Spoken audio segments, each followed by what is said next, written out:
Schedule nga namin ng grocery ko Marites ay linggo or sabado, kaya naman kailangan ko na naman nga po ayusin itong mga stock namin. Alam nyo ba itong lagayan ng mga twin pack ko ay 50 plus lang, 3 piraso na. Gray in white na nga rin po yung pagpipilian mo. Yung medium size naman nga po ay nasa 100 plus 3 piraso. Bagay kasi talaga sa akin yung ganitong storage para hindi nga po sila magulong tingnan. Ito naman nga po ay size XL, pinaglagyan ko na nga ng bigas na kalahating kilo. Kasi ay naubusan na pala kami ng bigas, kaya naman kailangan na nga magkilo ni Jowa. Sayang din kasi pag merong maghahanap at wala nga akong maibigay. Hindi kasi ako marunong gumamit ng kiluhan na yun, kumarites, at si Jowa lang, kaya ako naman nga po yung tagatali dyan ng mga bigas na nakikilo niya. 55 pesos nga po yung benta ko sa bigas na Coco Pandan. Tinagal nga muna yung sa pinjaan pala kumarites kasi nga nilabhan ni Jowa, syempre, at dumudumi din iyon. Hindi nga ako nag-i-stock ng maraming bigas kumarites dahil yung 25 kilos ay sapat na nga po dito sa aming munting tindahan. Dahil nasa looban nga kami, kaya alam mo dapat yung limit ng iyong mga paninda. Ang importante ay maibigay ka nga pag merong maghanap. Advantage pag ganitong nakakilo na ay diretso bigay na nga lang at hindi mo na nga kailangang magtakal-takal pa pag may bibili. So after nga pong magkilo dyan ni Jowa ay binalik niya naman nga po doon sa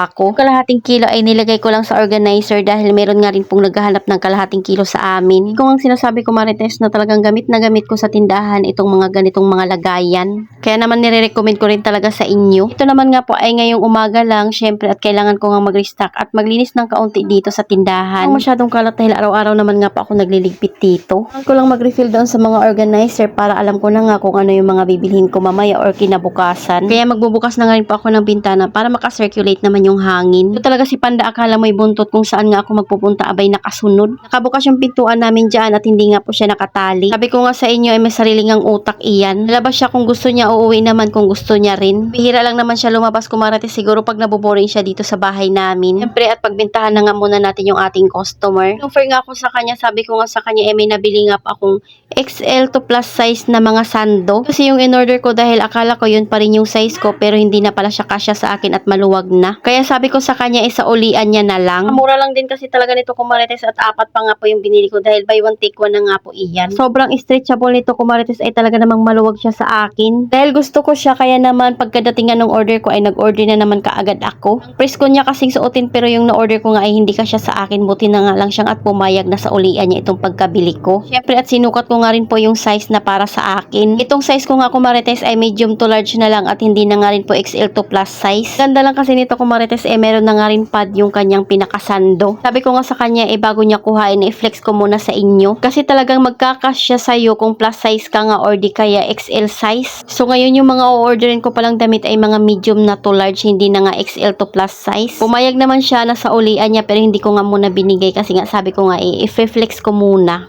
O diba at mag-order na naman nga po ako dahil yung gusto ko ngang kulay ayan at kulay pink. Solved na nga yung problema ko kumarites dahil madidispose ko na siya dahil hindi talaga yan kasya sa akin. Sobrang luwag niya talaga. Mahilig kasi ako bumili ng mga damit na yung mura lang pero maganda yung quality. After mag-sell stock, ayan, diretso benta na naman nga po tayo. Kapalang yan kumarites, kaya naman mapapa-thank you Lord din talaga ako sa mga customer na bumibili at pinipili yung tindahan ko. Dahil sa totoo lang marami din talaga akong nakikitang mga post na talaga namang matumal yung mga munting tindahan nila. Kasi talaga ay hindi naman laging paldo. Darating din naman yung oras na tayo ay kikita. Kaya importante din talaga na hindi lang tayo sa munting tindahan natin umasa at kailangan din talaga natin maghanap ng extra income. Mahal ba naman ang mga bilihin ngayon, hindi na rin talaga sasapat pag yung jowa mo lang yung kumikita. Hindi rin maiwasan na pag kinulang ng budget ay talaga naman kailangang umutang. Dahil wala naman ang customer kaya magre-refill ako doon sa mga lagayan ko na organizer. Hindi ko pa nga yun napansin na wala ng laman pero ngayon ko pa lang siya lalagyan. Kung nga sa inyo Saturday or Sunday talaga kami nag-go-grocery para mag-restock dito sa aming munting tindahan pero minsan Wednesday pa lang ay kailangan ko ng mamili lalo na nga pag marami ng kulang.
So, ayun lang muna ko Marites. Salamat sa panonood. Follow for more. God bless us. At sana i-share nyo na nga rin po itong aking video.